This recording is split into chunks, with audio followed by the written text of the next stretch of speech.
We appear to have everybody in the room All right. from All what we right. can tell. Exciting. Are we all ready? Yeah. All right. Fantastic. Uh, Hey, everyone. Thanks so much for joining our panel today.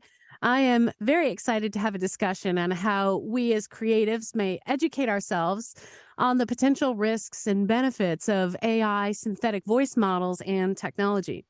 My name is Ganguzza, and I am a full-time voice actor, coach, and producer, as well as host of the VO Boss podcast.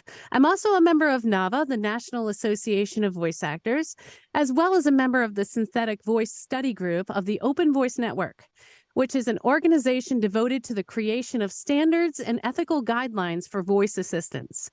I spent the greater part of my time in the last couple of years researching and interviewing AI companies that provide voice services and synthetic voice development in an effort to become an educational resource for the community. And one of the most important things that I learned is that knowledge is most certainly power. And I truly feel that as much as we need to educate ourselves on the development of AI and synthetic voice, I'm also hoping that this discussion can help inform you all about our industry, and so that we might construct a positive strategy moving forward. With that said, I'd like to introduce my very esteemed panel. First up, we have Carin Gilfry, who is an award-winning voice actor, singer, producer, and VO community advocate who just celebrated a decade in the industry.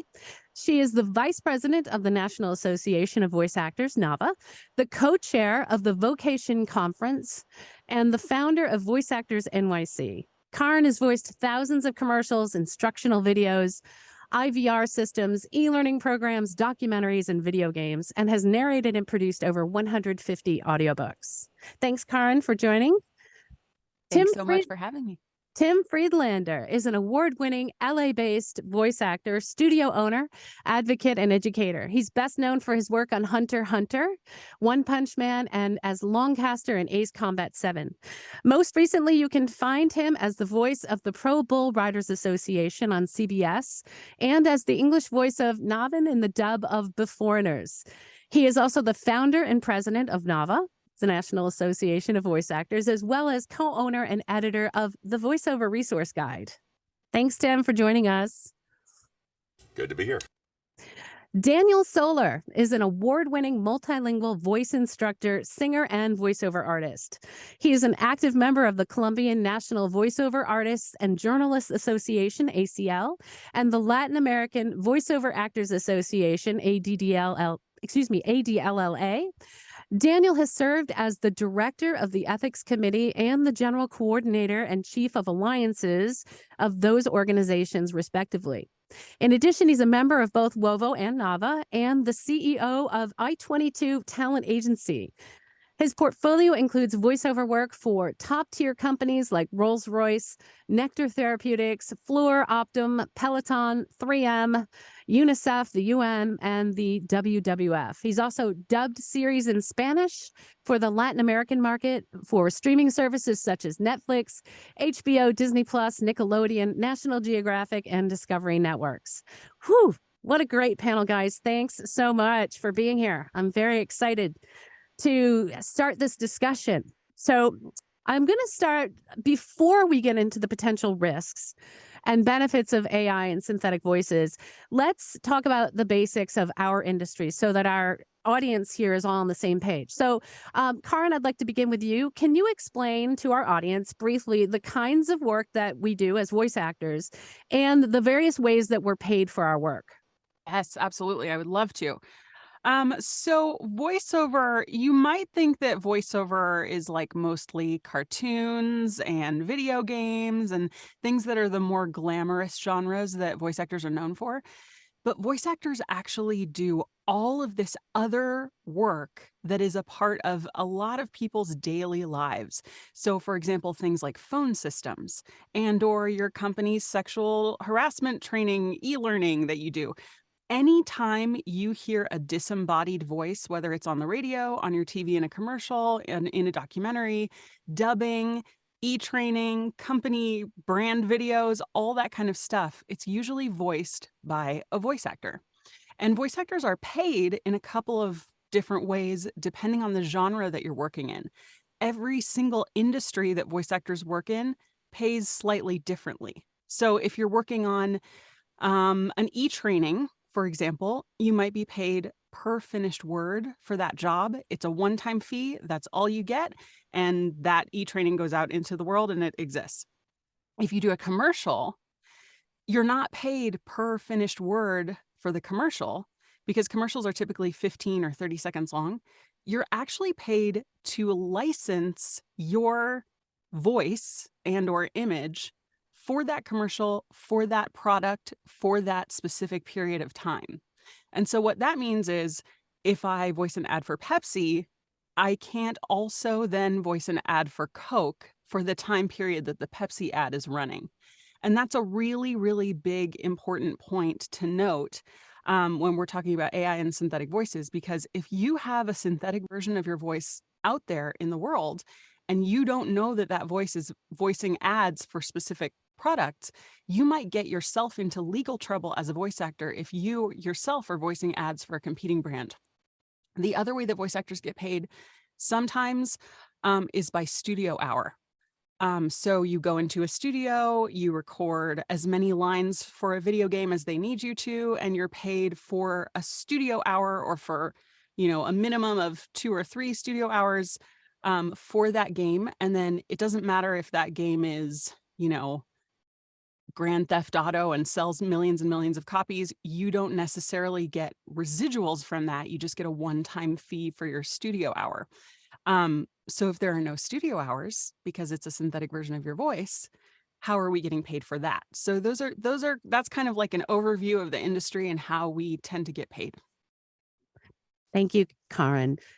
Tim, so with this in mind, can you talk a little bit about the risks that voice actors might encounter in regards to AI or synthetic voices? Yeah, I mean, Carin did a great job of pointing out some of those risks already. One of the biggest ones that we have is that we lose out on this licensing. We lose out on the ability to get paid for the work that we've done. So a lot of the payment we do is not based on the time we spend in the booth. It's spent on the licensing of the work that we have. Potentially creating these conflicts that Carin mentioned, potentially also using our voice in a way for a video game character or a product that is not something that we would, with our human voice, that we would want to authorize to be used. Maybe for a product we don't approve of, maybe for a video game character saying things that we wouldn't want to say. And that comes back to, to risks for us for our work as voice actors, for our brand, for the sound that we have, for our voice print. And something that we've seen in reality happen already with Bev Standing and TikTok, where her voice was used unauthorized to say things that she would never say, wouldn't feel comfortable saying, wasn't comfortable having her grandchildren or her family or her friends hear her say. And that becomes a risk for that, outside of the monetary risk that we have of just losing our livelihood and losing the work that we do to synthetic voice. Let's talk a little bit more in depth about the job market and where you think that synthetic voices or AI voices will affect. What part of the job market? All genres? What genres do you think will be most affected? That's a tough one. I think a lot of this, we don't know. We don't know where it's going to be affected. Part of this is that we don't know currently where a lot of these synthetic voices are being used or if they are being used. So it's hard to tell. Somebody asked me the other day, do you know of somebody who's lost a job to a synthetic voice?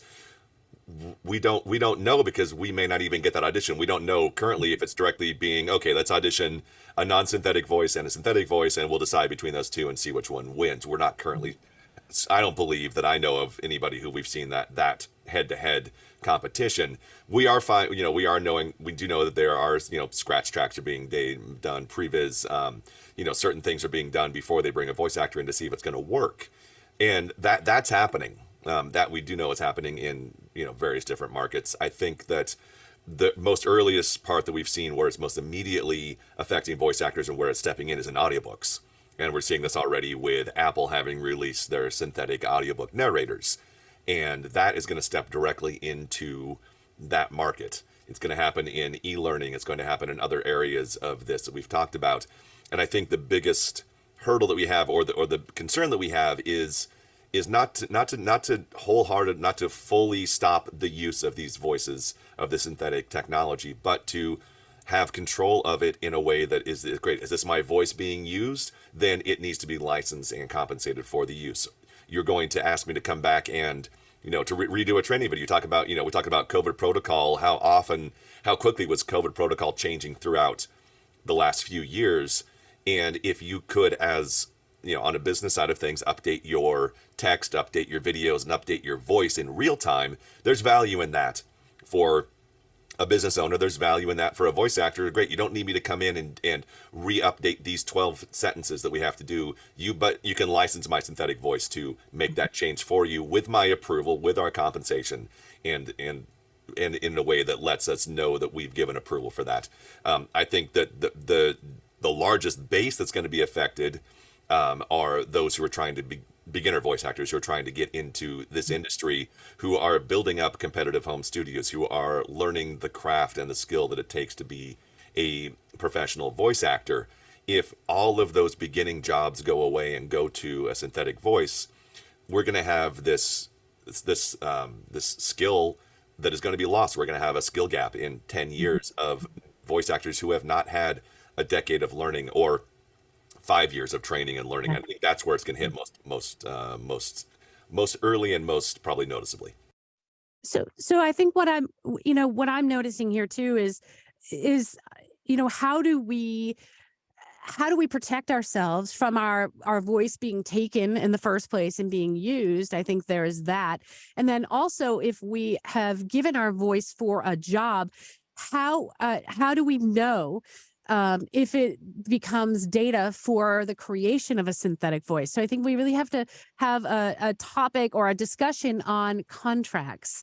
And if we are engaged in any contracts as voice actors, what should we look for in a contract, or what should we supplement into a contract in order to protect ourselves so that our voices can't be used without our knowledge to create a synthetic voice or be used for any other reason? Yeah, I'll jump in and grab this one. This is kind of based on the vocal variants and stuff that we've done. It's twofold in here. I think one is we don't know. We don't know if our voice is being used. We don't know the terminology, the technology, the language that's being used over the years may have been in our contracts over the years, and we just didn't know what it meant. So there's potentially that it could be used. There was an audiobook company who was the narrator, or the rights holder, author, was authorizing those audio to be used for Apple's audiobooks, but the narrator didn't know. So the narrator had no idea it was going. We have no idea what happens to our audio once it leaves. We're hoping that technology will develop, but we don't know. As far as contracts go, the things that you want to look for, are in regards to digital simulation, machine learning. On the Nava website, for our vocal variants page, we have a great list of things to look out for. We have a list of words, a glossary that you can look at and say, I need to learn these words. One of the things that's really important, and from the SAG-AFTRA perspective, that they've announced this a couple times, has been kind of hidden in some language on their website, but AI and synthetic voices is nowhere allowed in any SAG-AFTRA contracts, has not been allowed, and is not a part of collective bargaining. So if anybody has signed a SAG-AFTRA contract that had language in there that referred to machine learning, AI, synthetic voices, SAG-AFTRA is retroactively voiding those contracts or reaching out to the producers who had put that in the first place. That's great for SAG-AFTRA contracts. We know the majority of voiceover does not fall under those contracts. So what can we do on our side? So what we've done for the non-union and for anybody who wishes to use this is we've worked with a lawyer to commission a synthetic AI writer that you can add to your contracts that specifically prohibits the use of your audio for machine learning, for digital doubles, for synthetic voices. And currently that's what we have and what we can do. Short of that, I think really what needs to happen is legislation. And federal legislation, which I know is, for a lot of people, is not a very popular position, and for others it seems to be the obvious choice. So this is something we're going to have to grow into and develop over the next few years, or the next few months, realistically, at the speed at which this stuff grows. Yeah, and I think there will be instances that happen in not just in the voiceover industry, but in general, the use of AI, synthetic voices and artistry, where there will be legislation that will be invoked because of something that was there was some wrongdoing, and so in a way, I mean, it's not great that those things happen, but when they do happen, then legislation can be put in place, and it's also part of the mission of the Open Voice Network, the Synthetic Voice Study Group, that we are also helping to try to develop guidelines globally for that as well, which, as well as I know NAVA and Vocal Variants has been doing as well. Daniel, I'd like to ask you about the world of dubbing, which is, really, it's a huge industry for both voice actors that are here in the States as well as overseas. Tell us a little bit about how synthetic voice will impact dubbing.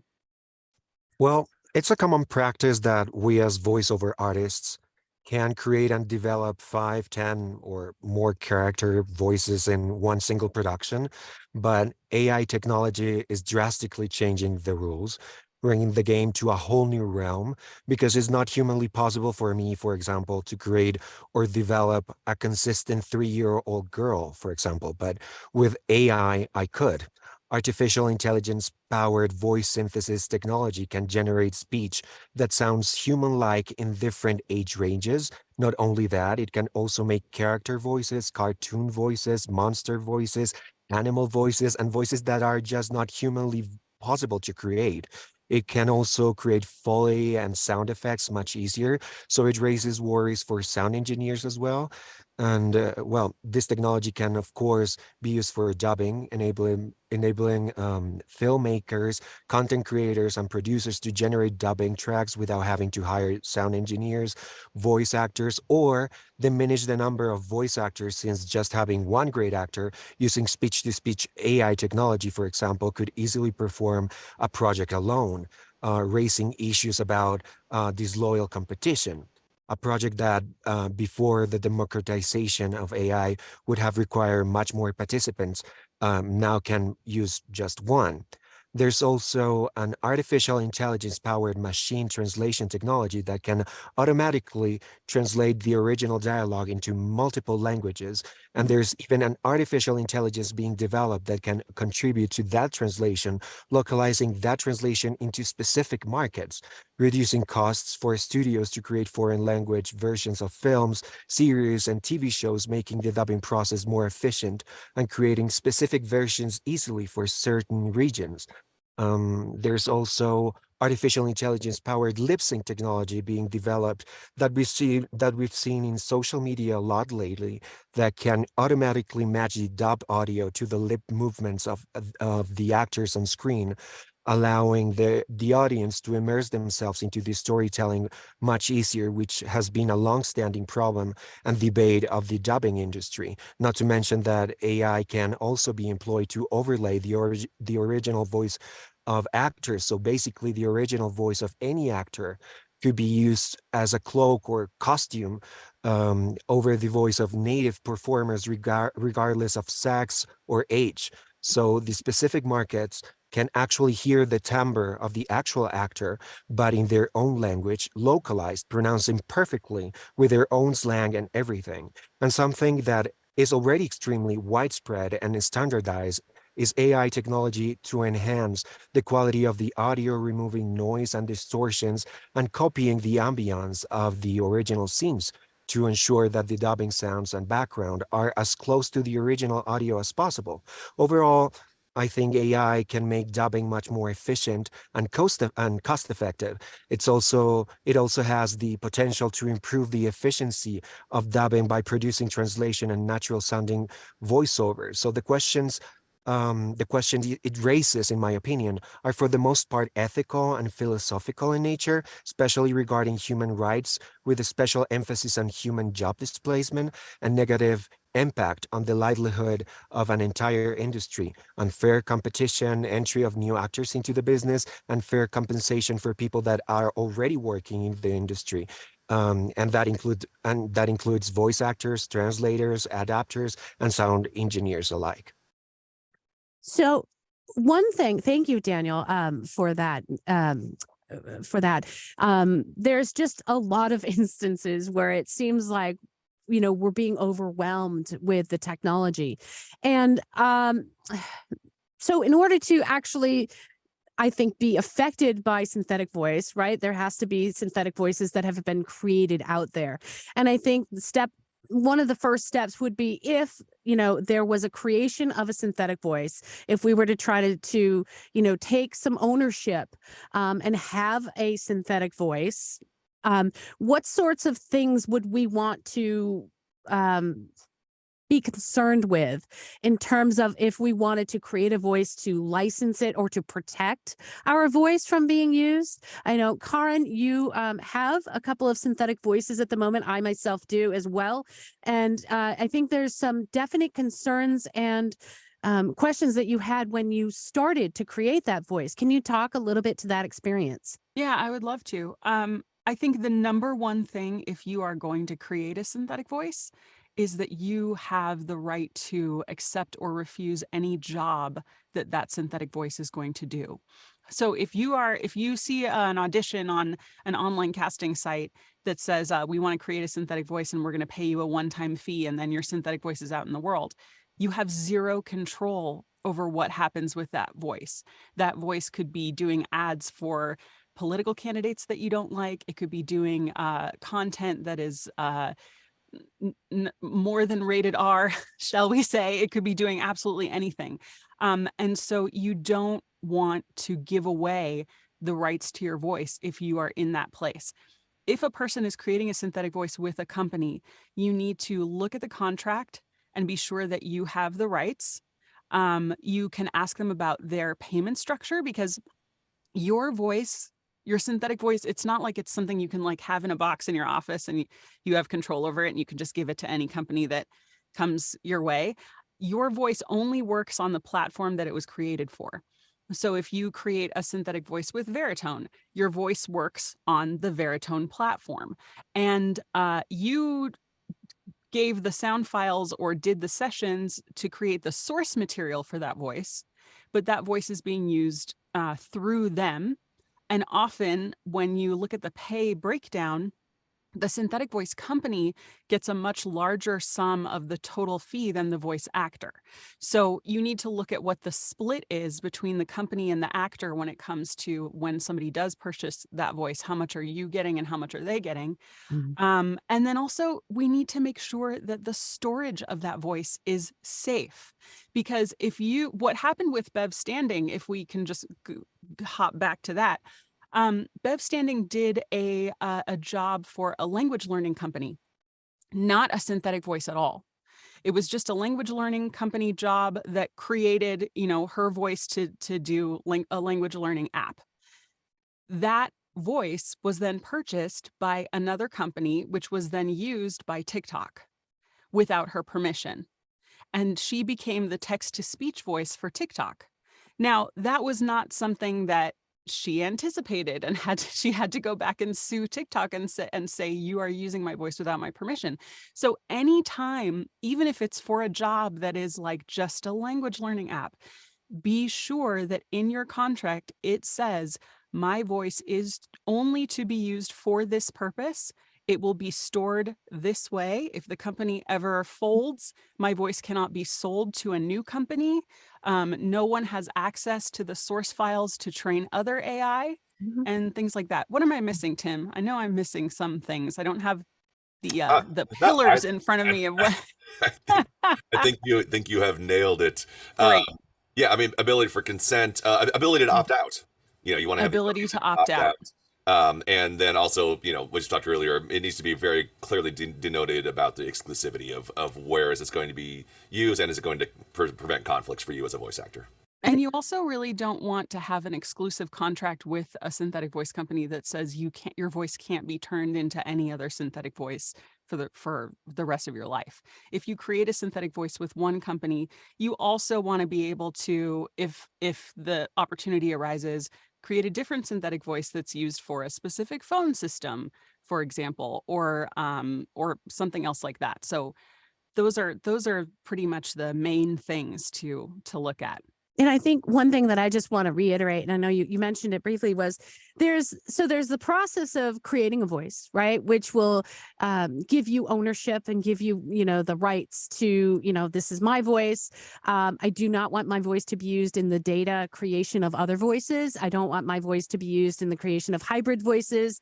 And it belongs to me, and it will not be used without my permission ever, right? So that's one thing, and you decide to work with a company to do that, and then I think when somebody wants to use that voice, then there's another contract, and that other contract, I think, ideally is for usage for that specific case. So therefore, if somebody wants to use my synthetic voice for a commercial, or something that's on the internet, or something that is internal, corporate, it is specifically written just for that, and usage is specified just for that. And even I'll go so far as to say, what I have been doing, if there is a contract, is specifying that it's a year license and that's it, even if it's internal, even if it's never going to be used anywhere else. I've thrown a timeline on it, and I think that's one thing to at least, I don't know, I have some semblance of control over where your voice is used and how. So I think there's two different things. One is the creation of the voice, and the other is, well, how, I guess the next question would be about tracking that voice. There are technologies, theoretically, there are companies out there that say they have technologies to be able to watermark that voice and be able to track where it's being used. Comments? Any? Yeah, actually, there are a lot of companies that are working proactively on detection algorithms, tracking technology, and monitoring systems on watermarking, on not only on the audio, but also in the metadata, and using also systems to make the audio self-destruct after is used. So those are great news for us, because it's not only going to be able for us to recognize when our audio is being used without our permission, but it's also going to allow us to detect when someone is using the audio after we after the period has been reached, or to also detect if someone, or actually to destruct the audio if we want to, and also it's not going to be able to be used to as a composite voice. So those are good news. And can we, Andy, we'll talk about that real quick, because you mentioned hybrid. He mentioned composite. Can you explain what that is? Because that's something that I think some people aren't quite Sure. aware of. Yeah. My thought was that you can combine so many different pieces of data into and make a completely new voice. So you can have a completely new voice that would be partially mine, my data, your data, Carin's data, and Daniel's data, and we could have a completely unique voice that has just a little bit of all of our data in it. And so for me, I mean, I've explicitly not allowed any of that in any contract. And I think it really comes down to contracts and knowing what to look for, and why I think that organizations like NAVA and, Vocal Variants, and of course the Open Voice Network, it's important that we know what to look out for in this industry. Because I'm going to ask all of you, are we going to stop synthetic voice development? No. Yeah. No. Right. And also, honestly, there are applications of AI and synthetic voice technology a lot that are very good and wonderful. And like, when I think about even what Daniel was saying earlier about, like, you can dub a film into a language that is not spoken by a ton of people, and you have actors that can do that. That brings that film and that content to people who might otherwise not be able to watch it or see it. And that's kind of a cool thing. It comes at the cost of the human actor being able to do that job, but in the whole cost benefit of who gets to have access to content versus the people that get to work, I don't know what the right answer is. I don't know which is more important. The other thing is, like, there are jobs that humans just can't do. Like, for example, one of my synthetic voices reads the weather reports of every single place on Earth. I personally, as a human voice actor, cannot do that job because the weather changes, every second. the weather forecast, the weather reports are changing every second, and I do not have the human capability to be able to tell you the weather that's happening every single place all at once. As a human. But my synthetic voice can do that. I think Yeah.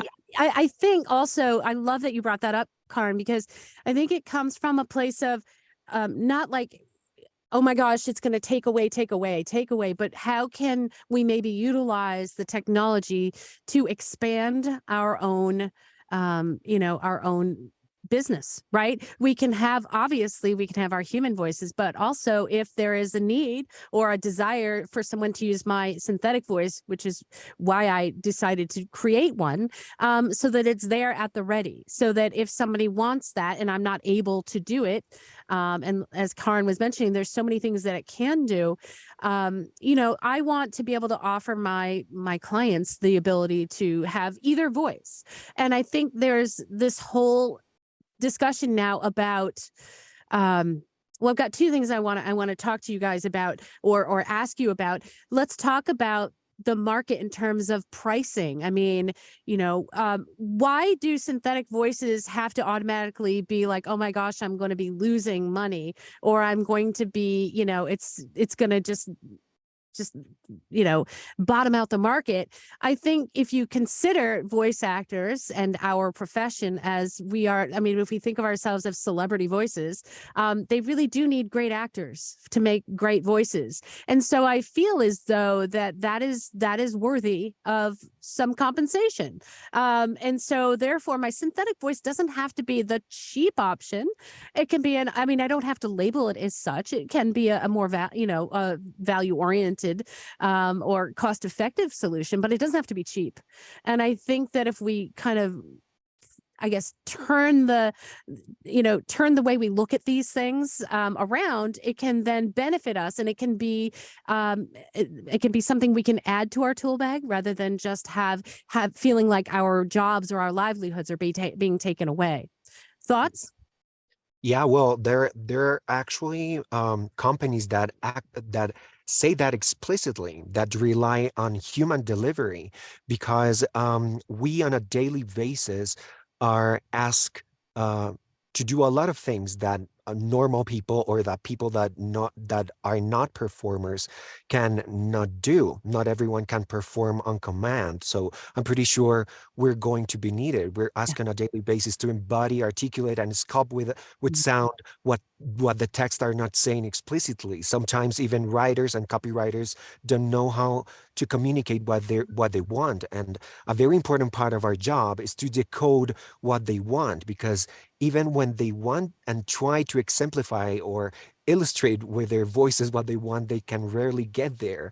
And getting there quickly and masterfully, that's our job. That's why we get paid. So and of course, what about what you were saying about the applications, there are a lot of applications besides the performance. There are preservation projects, because our voices are changing every day. So what if I want to perform with this voice instead of the voice I will have when I have 50 or 60 years? Or what if I have to go under surgery because I have a laryngectomy? There are people that that are going under surgery and now can get their voices back with their voice memos of taking from their WhatsApps. So that's amazing, because before they were going to sound just like robots. So I think there are a lot of possibilities, and just as you said, and there are a lot of applications, and not just the is not going to be just the cheap solution, and we need to understand that. Yeah. Yeah. And I do want to put it, Daniel, thank you for mentioning the speech to speech technology. I think that's also something that we should discuss and talk about. The one thing that I do know about speech to speech is that it requires an actor for the source voice. And I think that that is something that we need to make sure that if we are using speech to speech and we are the actor, that we get paid appropriately for that. So it's not just if we were the target voice that's being used, but if we are the actor underneath that voice, we also need to make sure that there are stipulations in the contract that we get, compensated for that. Tim, have you anything in the contracts state about speech to speech technology? Nothing specifically with speech to speech. The contract, at least our writer just refers to synthesized, digitized, Mhm. digital simulation. But we also don't have, as talking about now, we don't have specifically, could we add in here something about, I'm okay with it being used for a synthesized voice, but not a hybrid voice. Mhm. We could have that possibility. I think the biggest thing that, that's the biggest fear, and I think where the fear comes from, is that a lot of this has happened on the using our voices and our data as the foundation without our Mhm. knowledge or compensation or approval. And that, I think, is where the scary part comes in, because we're afraid that it's going to get so far Mhm. out of our hands that we're not going to have any say in this at all. And we're not going to have any control. And I think that's where the fear comes from. And I think the fear is not so much, and for some people it is, of the technology taking our jobs, but of the technology advancing in a way that doesn't include us in this conversation, when we literally are the voice that people are going to hear. We are the literal foundation. We are the data of these voices that we're going to hear. We are the ones who this is based off of. And it's happened, so much of this has happened without us being involved, being in the room, being in this discussion. Mhm. And that's where I think the fear is. Yeah. So, because everybody here has brought up valid points of valid uses of this, Yeah. of And where it can come in use.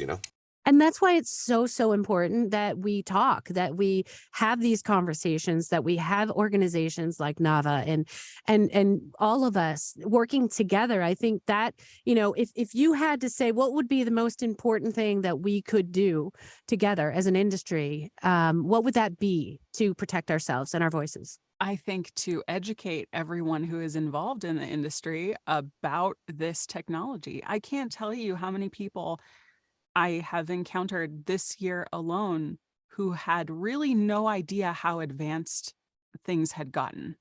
Tim and I have been interested in AI and synthetic speech for years. I've been looking into it since probably 2017 because it was just so fascinating to me.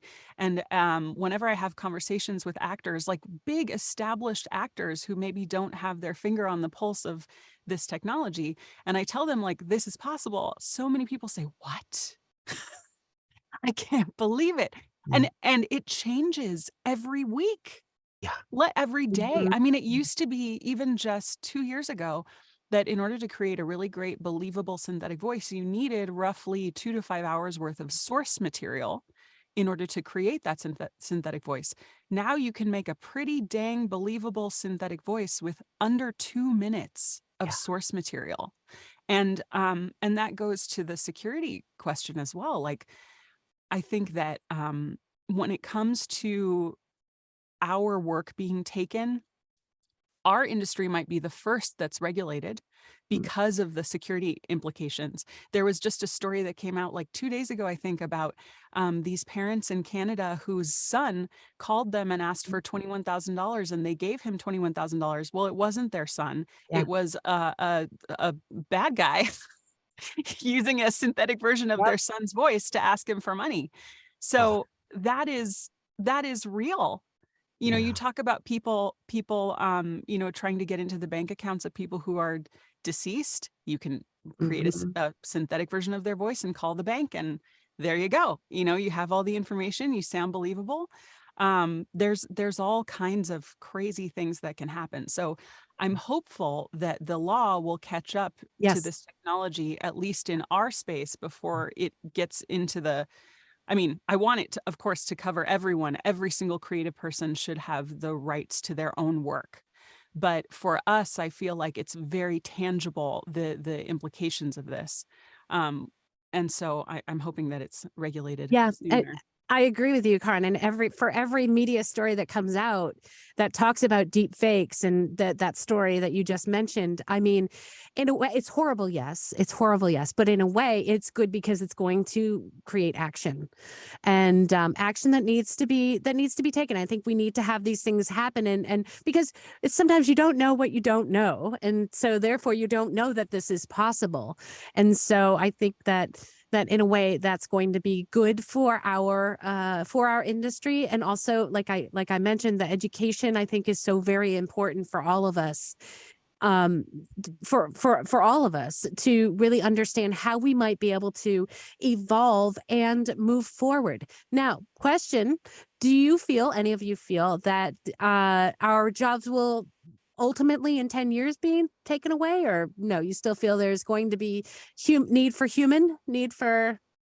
I think there will always be need for a human, but there may not always be the need that we think that we fill. It may be a different need. And I think that AI is going to impact every sector of this. I mean, if we're talking about automation, you can go back to, the first time that, car manufacturers started replacing workers with robots on there, right? This Yep. has impacted everybody. There was a report that came out, specifically talking about California that put, 321,000 people are at high risk for losing their jobs to AI, with 1.5 million others at a fairly medium to high risk of losing their jobs to AI. And that I think is a broader, I know we'll probably talking about this later, like the more philosophical, ethical side of this, but at what point, why are we replacing humans? If it's purely monetary, that's one thing we can see but is there a benefit? Can we work with these creators to find a way to fill the places that we can't do as humans in our work and supplement that as opposed to replacing Right. humans in these things? And that, Yeah. going back to like some of the uses of this, somebody had posted up and we'd asked some questions about this, and they had posted up that it would be great to find her daughter is nonverbal, and they haven't been able to find a voice that matches the energy of her daughter, and they would be love to be able to create work with somebody to create a synthesized voice that matched her the attitude of her daughter. And on that same side of things, those who interface with these synthetic and digital voices for years, who are nonverbal, have been dealing with very digitized voices. Talking, look at Stephen Hawking, who had his that was the computerized voice.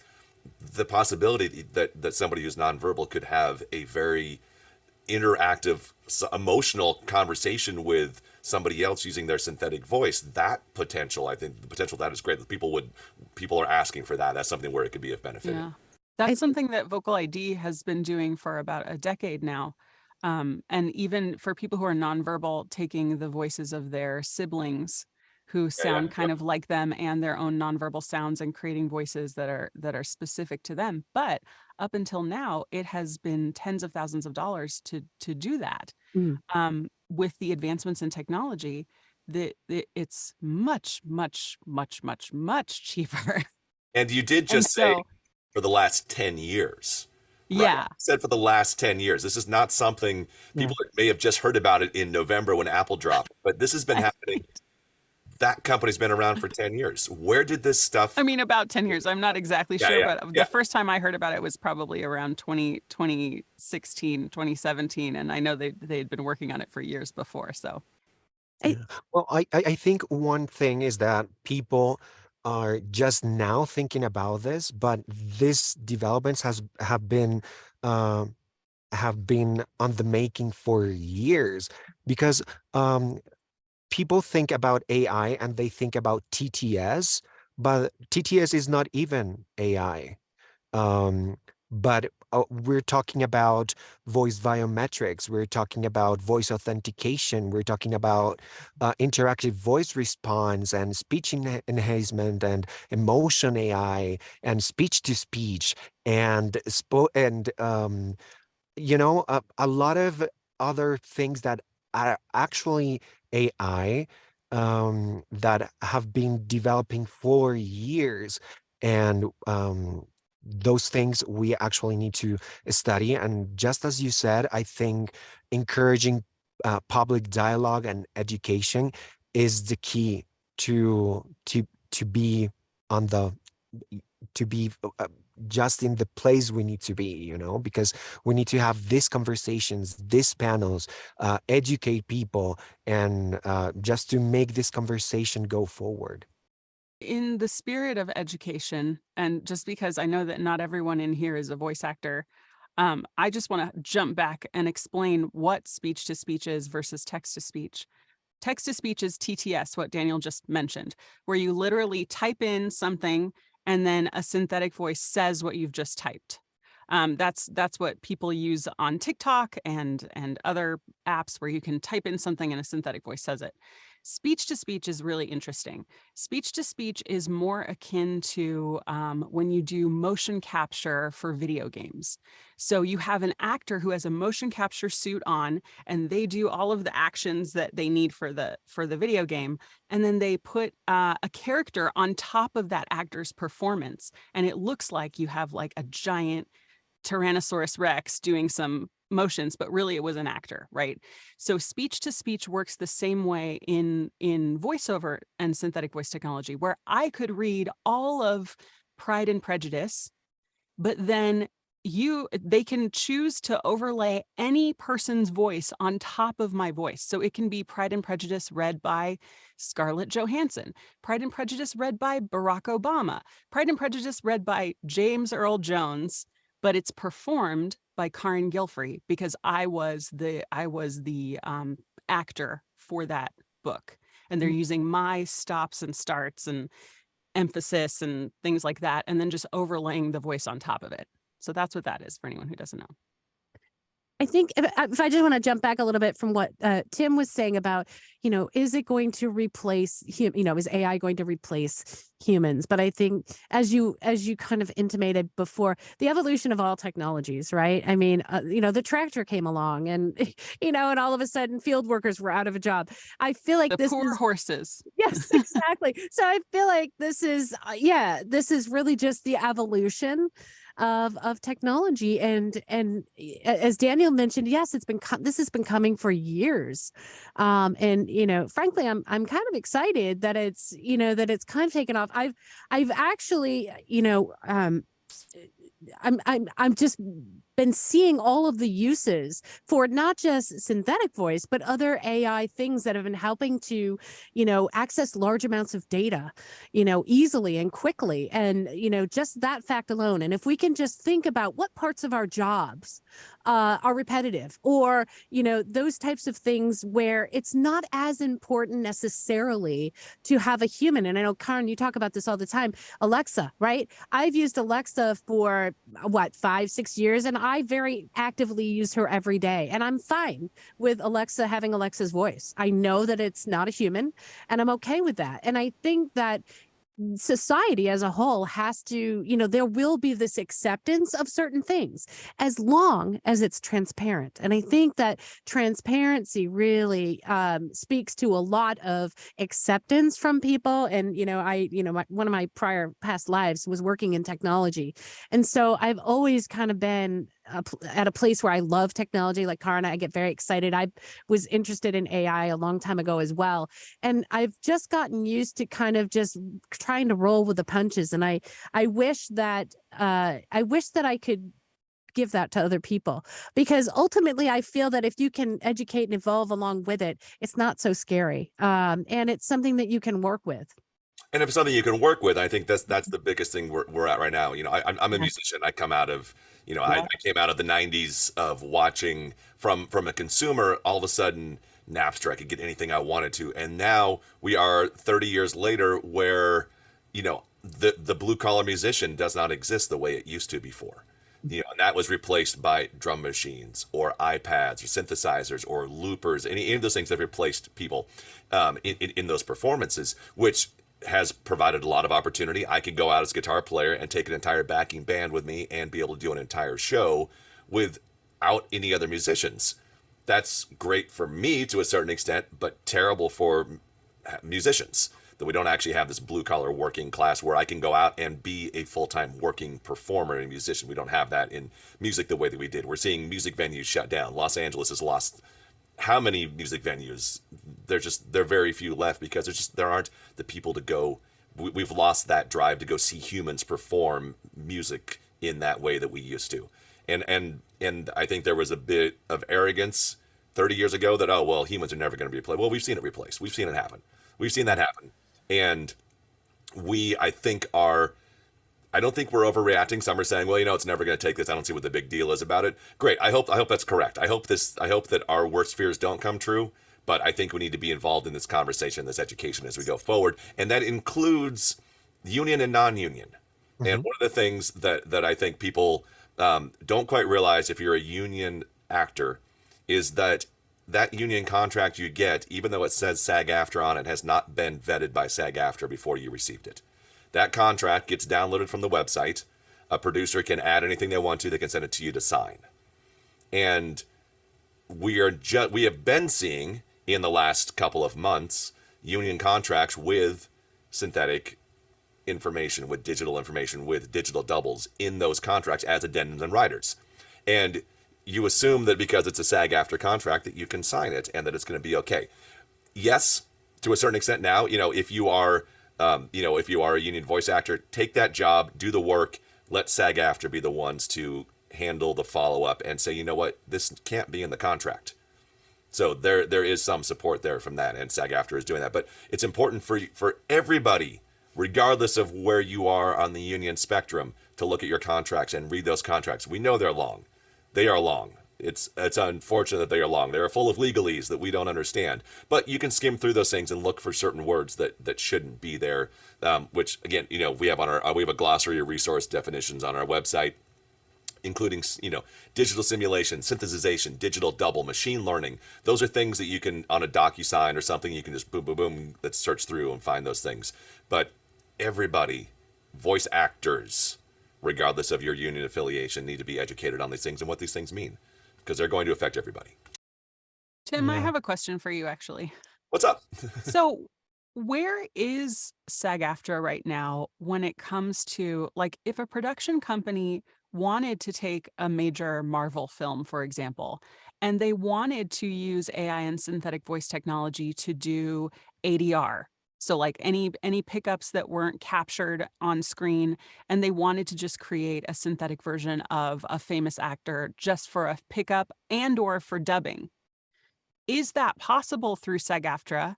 Will it be possible through SAG-AFTRA? And what are the steps that are being taken to make that the next thing that happens? Because the technology is already there. So is this something that can be done yet through the union?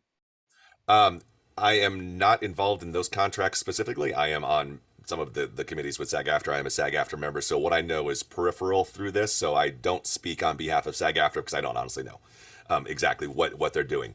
There are synthetic and AI is not in any SAG-AFTRA contract, is not allowed to be in any SAG-AFTRA contract, and is not covered under any SAG-AFTRA contract. So what does that mean? Doesn't mean you can't use it, because you can use it, but you would have to get some kind of amendment or something approved by SAG-AFTRA to put that in your contracts. There was a video game that came out a couple of months ago that credited a synthetic speech company. I don't remember which company, so I'm not going to say the name, so I don't want to get it wrong. But it was a union job, and it credited the synthetic voice company in there. The voice actor had aged out, and for the pickups, he had grown. He was a 10 or so when they recorded, and 14 or 15 when they needed pickups. So they synthesized the previous work he has done. I don't know where that fell under the contract. It was a union job, but I don't know how that was handled in the union. The union is advocating for right of publicity, meaning that you as a voice actor have the right to decide what, or as an actor of any kind, what your image and voice is used for. And currently, the information is sign the contract, send it to voiceover@sagaftra.org to have them look at it and make sure that in any of that offending language, if it is in there, unauthorized to be in there. And this is any AI or synthetic voices. And you can find this on the website and on SAG-AFTRA's website. It takes a little bit of searching, but any synthetic or digital or anything reference to AI synthetic voices is not part of collective bargaining agreements and is not allowed to be in any of these contracts. It's so interesting because it's already happening. I mean, we see it Correct. happening Yes. with Bruce Yeah. Willis synthesizing his voice, with Yep. James Earl Jones, with Yep. Carrie Fisher in the Star Wars movies, with the other guy who's the Imperial guy in the Star Wars movies. Star Wars is just light years ahead, pun intended. Wow. Yeah, it's interesting because traditionally, if any of the actors in a project is union, the whole project has to be union. Correct. So it's interesting to think about, like, if it's an actor's synthetic voice and they are no longer living, does the whole project have to be union? I would think the answer is yes, but there's, as far as I know, nothing in writing that necessarily says that about synthetic voices specifically. There's probably something somewhere, but yeah, correct. Not in any collective bargaining agreement that's been done to handle that, because the technology moves faster than negotiations and contracts can. Right. Yeah. Yeah. Tim, you mentioned something, or I'm not sure if I thought it was you that I saw a post about in the state of California. There is a law already to protect our likeness. Is that correct? Can you speak about that? Yeah, and this actually, SAG-AFTRA had posted about this, which I just found yesterday, the day before. It's called right of publicity, and every state okay. has some kind of law. There is nothing that is national right of publicity. California and New York have the strongest coverage protection for this. California specifically references voice as a protected right of publicity, meaning that you as this person. So when you're talking about synthesized voices, if a company takes a character and synthesizes that, now they're in infringement of copyright of whoever the company owns that character, but they're also in infringement of your right of publicity for you as a performer in the state of California. The question is, does the company have to be in the state of California as well, or only? And this is where the laws have not, it hasn't really been tested yet to see where this lays up. It's like the Bette Midler law. She's the one who sued originally, and it's kind of where this came from. But every state has some to some extent. Some are no protection at all, and some, like California and New York, have strong protections. This is where a lot of the, I think 80,000 of the SAG-AFTRA members live in California, and that's half of the unions in California. So my last question, well, not my last question, but one of my next to last question, in regards to, Tim and Carin, you were mentioning everybody should go to the NAVA site, take a look at the information that you have, stuff that should be on contracts. People that are not necessarily in the union, that might be negotiating work with clients, would you, what are your suggestions? What is your advice to add that to, a work agreement or, terms of service?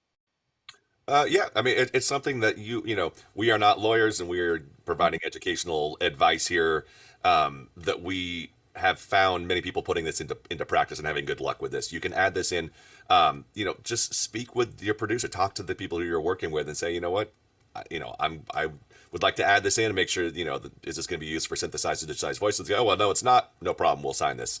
If somebody's pushing back and they're saying, we don't want to sign it, but no, it's not going to be used for synthesized voices, but we won't sign this, and they won't guarantee it's not going to be used, there's a little, it could be a little bit of concern in there. But, we always recommend, reach out to an agent, reach out to, to legal advice.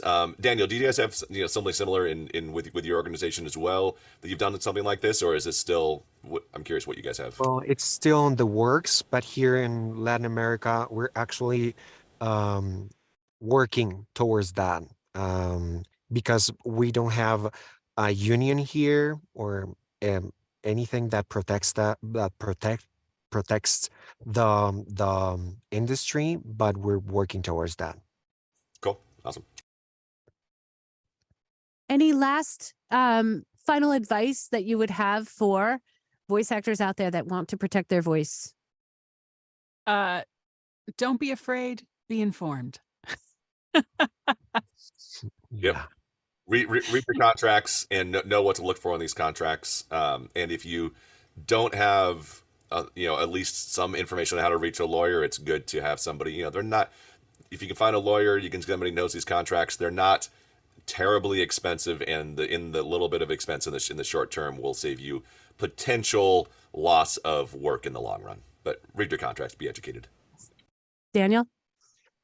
Yeah, and just don't try to collaborate. Don't sign NDA so we can actually benefit from what's happening out there. Because if you're signing and not contributing to the whole community, it's very hard to actually have basis for legislature. At least in Latin America, it's very difficult to build something if everyone is negotiating without having us just learn from the experience you're having.